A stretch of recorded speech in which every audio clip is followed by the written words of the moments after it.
ओम शांति। आज 17 सितंबर 2020 के मधुर महावाक्य है और आज की मुरली में बाबा हम बच्चों से कहते हैं कि तुम परमात्मा के साथ कौन सा एक गुप्त कार्य कर रहे हो। तो संगम युग पर हम सभी परमात्मा पिता के साथ एक आदि सनातन देवी देवता धर्म की स्थापना का कार्य और साथ में दैवी राजधानी की स्थापना का कार्य, तो एक धर्म एक राज्य की स्थापना का कार्य कर रहे हैं। कैसे कर रहे हैं?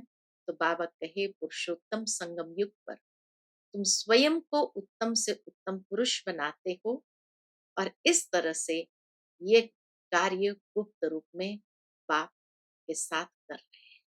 सुनते हैं बाबा के मधुर महावाक्य। ओम शांति। मीठे बच्चे, तुम्हें इस पुरुषोत्तम संगम युग पर ही उत्तम से उत्तम पुरुष बनना है। सबसे उत्तम पुरुष है यह लक्ष्मी नारायण। प्रश्न है, तुम बच्चे बाप के साथ साथ कौन सा एक गुप्त कार्य कर रहे हो? उत्तर है आदि सनातन देवी देवता धर्म और दैवी राजधानी की स्थापना। एक धर्म एक राज्य की स्थापना तुम बाप के साथ गुप्त रूप से यह कार्य कर रहे हो। बाप बागवान है जो आकर कांटों के जंगल को फूलों का बगीचा बना रहे हैं। उस बगीचे में कोई भी खौफनाक दुख देने वाली चीज होती नहीं है। कोई भी ऐसी चीज नहीं जो दुख दे सके। आज की मुरली का गीत है आखिर वह दिन आया आज। ओम शांति। रूहानी बाप बैठ रूहानी बच्चों को समझाते हैं। समझाएंगे तो जरूर शरीर द्वारा। आत्मा शरीर बिगर कोई भी कार्य कर नहीं सकती। रूहानी बाप को भी एक ही बार पुरुषोत्तम संगम युग पर शरीर लेना पड़ता है। ये संगम युग भी है, इनको पुरुषोत्तम युग भी कहेंगे। ये संगम युग को पुरुषोत्तम युग भी कहेंगे क्योंकि इस संगम युग के बाद फिर सतयुग आता है। सतयुग को भी पुरुषोत्तम युग कहेंगे। बाप आकर स्थापना भी पुरुषोत्तम युग की करते हैं। संगम युग पर आते हैं तो जरूर वह भी पुरुषोत्तम युग हुआ। यहाँ ही बच्चों को पुरुषोत्तम बनाते हैं, फिर तुम पुरुषोत्तम नई दुनिया में रहते हो। पुरुषोत्तम अर्थात उत्तम ते उत्तम पुरुष, ये राधे कृष्ण अथवा लक्ष्मी नारायण है। ये ज्ञान भी तुमको है। ज्ञान अर्थात समझ। तो बाबा कहे ये समझ भी इस समय तुमको है कि पुरुषोत्तम युग में परमात्मा आकर हमें उत्तम से उत्तम पुरुष अर्थात नर से सो नारायण बनाते हैं। और धर्म वाले भी मानेंगे बरोबर ये हेवन के मालिक है। भारत की बड़ी भारी महिमा है, परंतु भारतवासी खुद नहीं जानते। कहते भी है ना, फलाना स्वर्गवासी हुआ, परंतु स्वर्ग क्या चीज है यह समझते नहीं। आप ही सिद्ध करते हैं स्वर्ग गया, इसका मतलब नरक में था। अगर कोई व्यक्ति स्वर्ग में गया तो बाबा कहे जरूर नरक में था। हेवन तो जब बाप स्थापन करे, हेवन तब कहेंगे जब बाप स्थापन करे। वह तो नई दुनिया को ही कहा जाता है। दो चीजें हैं ना, स्वर्ग और नरक। मनुष्य तो स्वर्ग को लाखों वर्ष कह देते हैं, तुम बच्चे समझते हो, कल स्वर्ग था, इन्हों की राजाई थी, फिर बाप से वर्षा ले रहे हो। बाबा जैसे ये सारे खेल को कल, आज और कल इन 3 शब्दों में समेट रहे हैं। ये समझते हैं कि कल स्वर्ग था, इन्हों का राज्य था, श्री लक्ष्मी और श्री नारायण का, और अभी हम पुनः बाप से ये वर्षा ले रहे हैं। बाप कहते हैं, मीठे लाडले बच्चे, तुम्हारी आत्मा पतित है, इसीलिए हेल में ही है।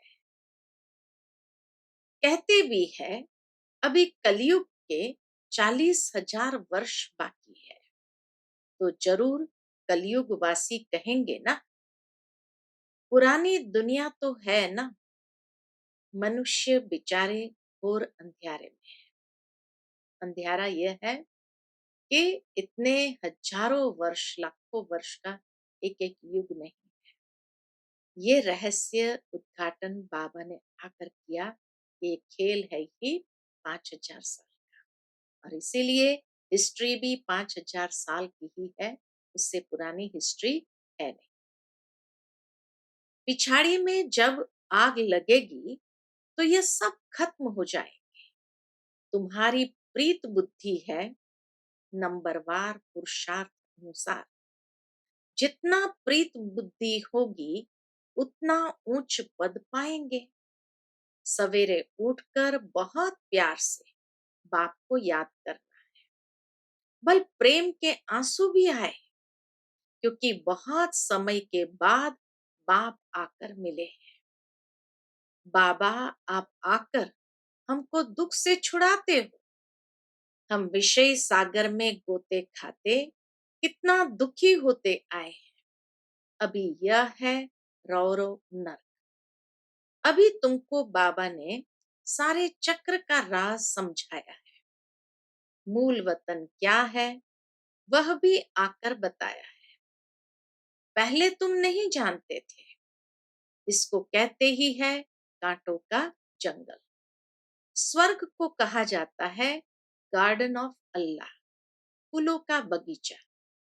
बाप को बागवान भी कहते हैं ना। तुमको फूल से फिर कांटा कौन बनाते हैं? रावण। तुम बच्चे समझते हो, भारत फूलों का बगीचा था, अब जंगल है। जंगल में जानवर, बिच्छू आदि रहते हैं। सतयुग में कोई खौफनाक जानवर आदि होते नहीं। शास्त्र में तो बहुत बातें लिख दी है। कृष्ण को सर्प ने डसा, यह हुआ।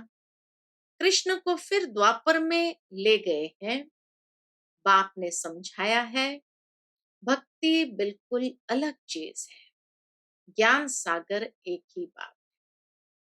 भक्ति अलग चीज है, तभी तो कहा जाता है भक्ति का फल ज्ञान है, जो ज्ञान सागर बाप ही आकर देते हैं। ऐसे नहीं कि ब्रह्मा विष्णु शंकर ज्ञान के सागर है, नहीं।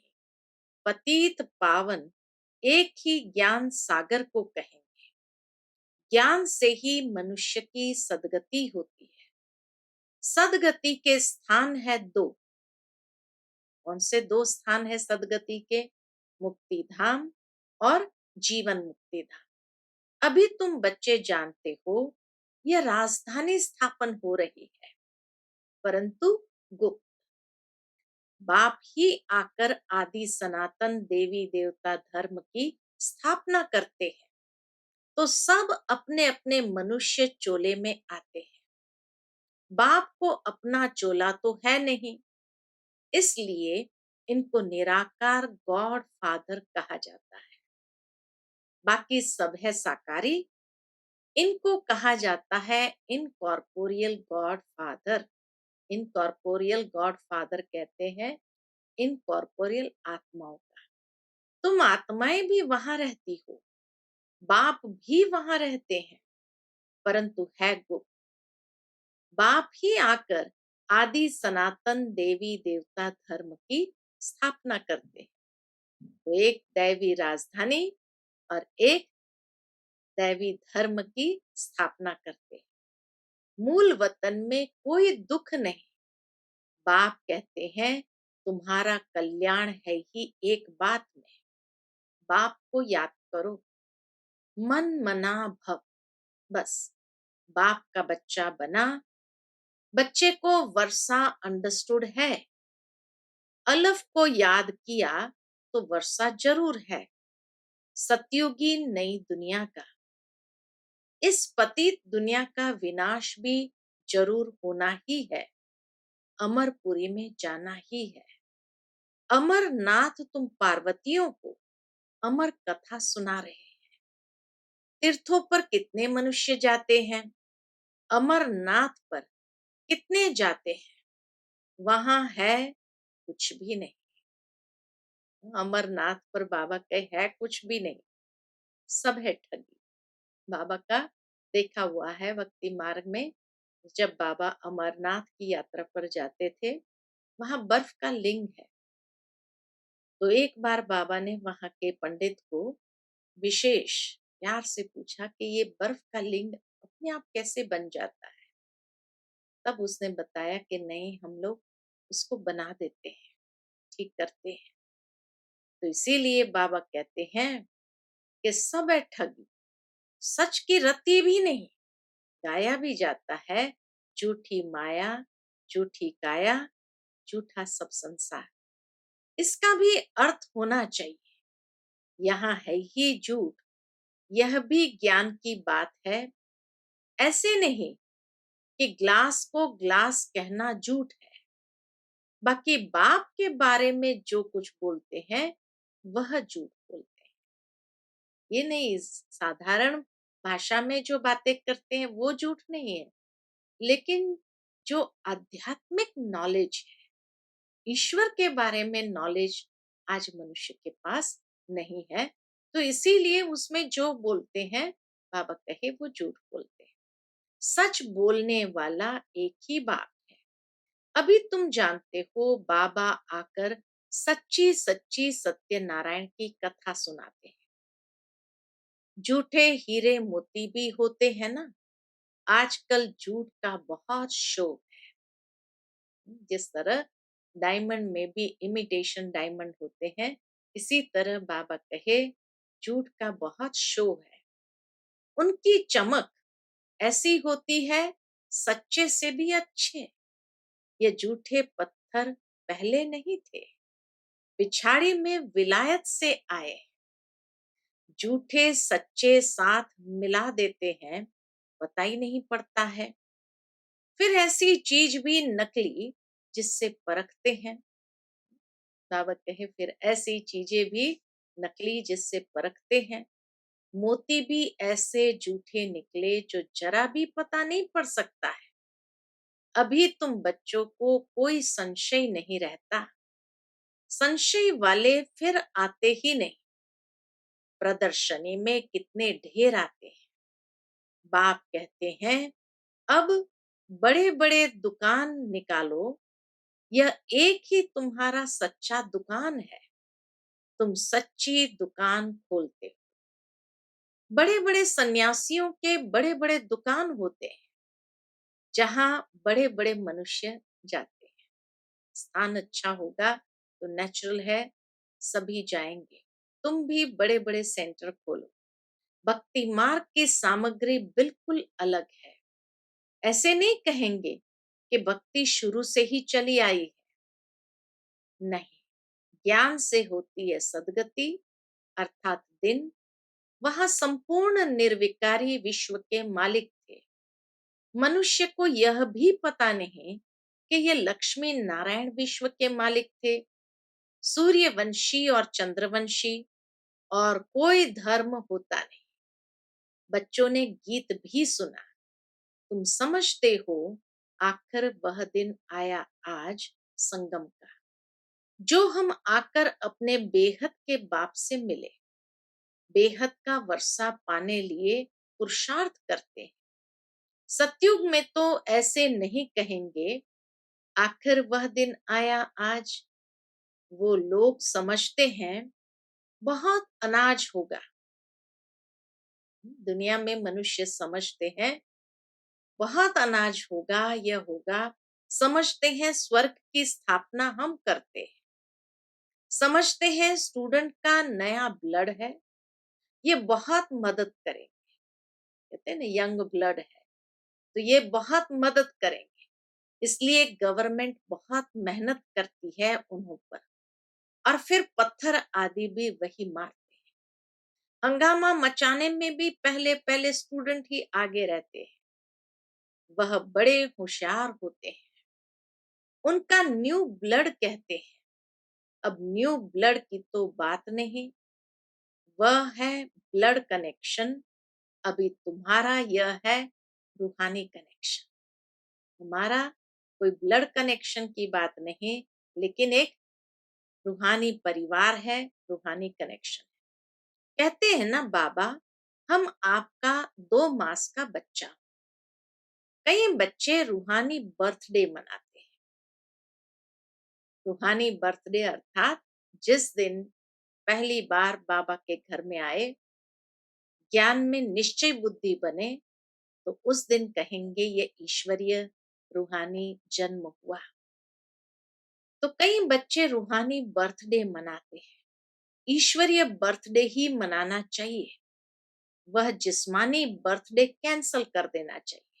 क्यों बाबा ये बात कहते हैं? क्योंकि इस पुरानी दुनिया के अंदर, पुराने शरीर में हमारा नया जन्म हुआ। इसीलिए ब्राह्मणों को कहा जाता है द्विज। तो जिसका ये नया जन्म हुआ, तो बाबा कहे फिर पुराना तो कैंसल हो जाता है, तो नया जन्म दिन ही मनाना चाहिए। तो वह जिस्मानी बर्थडे कैंसल कर देना चाहिए। हम ब्राह्मणों को ही खिलाएंगे, मनाना तो यह चाहिए ना।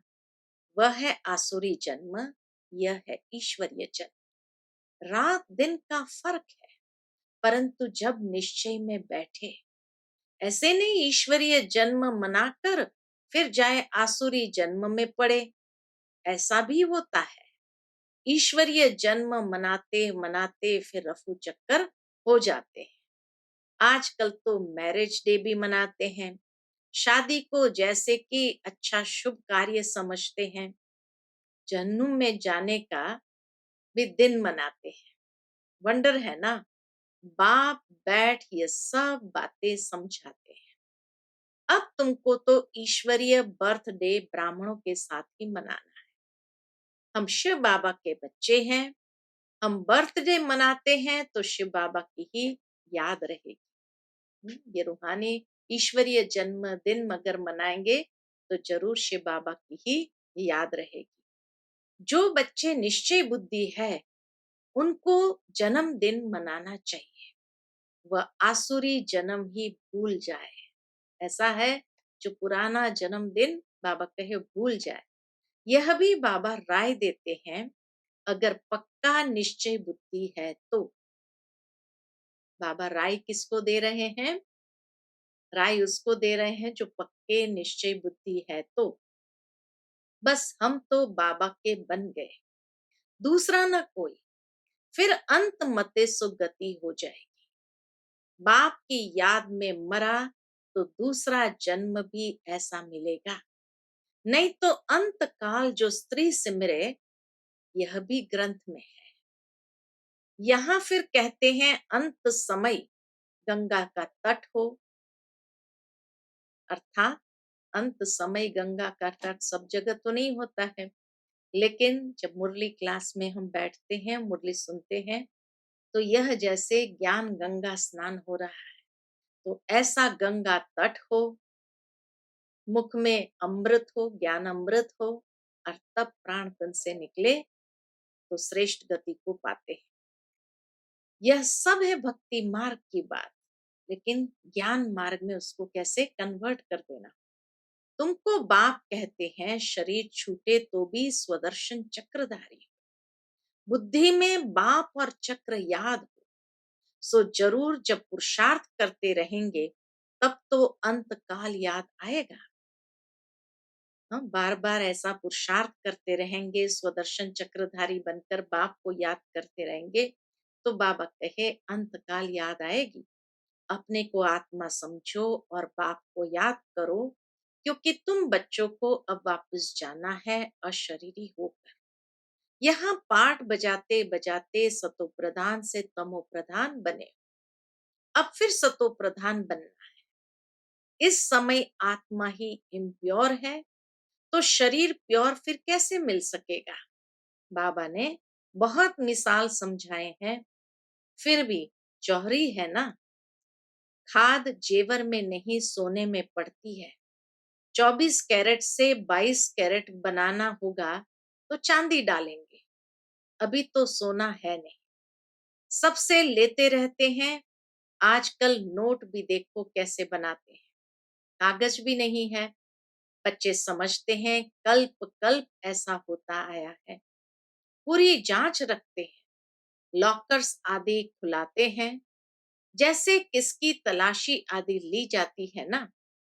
गायन भी है, किनकी दबी रही धूल में किनकी आग जलाए। तो आग भी जोर से लगती है, तुम बच्चे जानते हो ये सब होना है। इसलिए बैग बैगेज तुम भविष्य के लिए तैयार कर रहे हो, और कोई को मालूम थोड़ी है। तुमको ही वर्षा मिलता है 21 जन्म लिए। तुम्हारे ही पैसे से भारत को स्वर्ग बना रहे हैं, जिसमें फिर तुम ही निवास करेंगे। तुम बच्चे अपने ही पुरुषार्थ से आप ही राज तिलक लेते हो। गरीब निवास बाबा स्वर्ग का मालिक बनाने आए हैं, लेकिन बनेंगे तो अपनी पढ़ाई से, कृपा या आशीर्वाद से नहीं। बाबा कहे पढ़ाई से ही तुम उच्च पद पाएंगे, बाकी कृपा व आशीर्वाद से नहीं। टीचर का तो पढ़ाना धर्म है, कृपा की बात नहीं। टीचर को गवर्नमेंट से पगार मिलती है, सो तो जरूर पढ़ाएंगे, इतना बड़ा इजाफा मिलता है। पद्मा पदम पति बनते हो, कृष्ण के पांव में पदम की निशानी देते हैं। तुम यहाँ आए हो भविष्य में पदम पति बनने। तुम बहुत सुखी शाहूकार अमर बनते हो। क्या कहा बाबा ने? तुम बहुत सुखी शाहूकार अमर बनते हो, काल पर विजय पाते हो। इन बातों को मनुष्य समझ न सके। तुम्हारी आयु पूरी हो जाती है, अमर बन जाते हो। उन्होंने फिर पांडवों के चित्र लंबे चौड़े बना दिए। समझते पांडव इतने लंबे थे, अब पांडव तो तुम हो। कितना रात दिन का फर्क है। मनुष्य कोई जास्ती लंबा तो होता नहीं, 6 फुट का ही होता है। भक्ति मार्ग में पहले पहले शिव बाबा की भक्ति होती है, वह तो बड़ा बनाएंगे नहीं। पहले शिव बाबा की अव्यभिचारी भक्ति चलती है, फिर देवताओं की मूर्तियां बनाते हैं, उनके फिर बड़े बड़े चित्र बनाते हैं, फिर पांडवों के बड़े बड़े चित्र बनाते हैं। ये सब पूजा के लिए चित्र बनाते हैं। लक्ष्मी की पूजा 12 मास में एक बार करते हैं। जगदम्बा की पूजा रोज करते रहते हैं। यह भी बाबा ने समझाया है, तुम्हारी डबल पूजा होती है, शालिग्राम रूप में और देवता स्वरूप। मेरी तो सिर्फ आत्मा यानी लिंग की ही होती है। शिव बाबा की पूजा एक ही रूप में होती है। तुम्हारी शालिग्राम के रूप में भी पूजा होती है, और फिर देवताओं के रूप में भी पूजा होती है। रुद्र यज्ञ रचते हैं तो कितने शालिग्राम बनाते हैं, तो कौन बड़ा हुआ? कितना प्यार से बाबा पूछते, तो कौन बड़ा हुआ? तब बाबा बच्चों को नमस्ते करते हैं। देखो बाबा कितना निर्माण हो जाते हैं, ऊंचे ते ऊंची हस्ती, सर्वोच्च हस्ती, और वो बच्चों को नमस्ते करते हैं। क्यों करते हैं? तो बाबा कहे क्योंकि मेरी तो एक रूप में पूजा होती है और तुम्हारी डबल रूप में। कितना उच्च पद प्राप्त कराते हैं बाबा, कितनी गुह्य गुह्य बातें सुनाते हैं। तो बच्चों को कितनी खुशी होनी चाहिए। हमको भगवान पढ़ाते हैं, भगवान भगवती बनाने के लिए कितना शुक्रिया मानना चाहिए।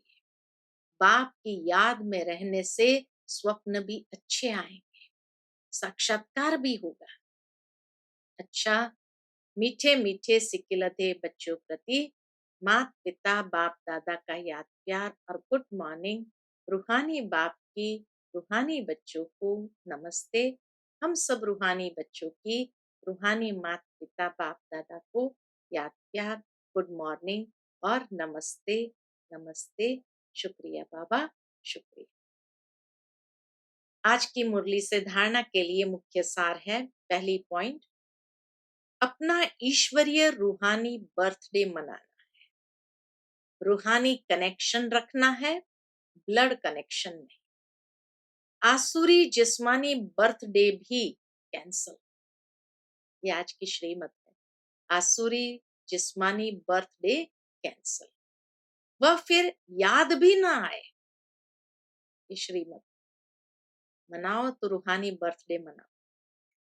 दूसरी पॉइंट, अपना बैग बैगेज भविष्य के लिए तैयार करना, अपने पैसे भारत को स्वर्ग बनाने की सेवा में सफल करने, अपने पुरुषार्थ से अपने को राज तिलक देना है।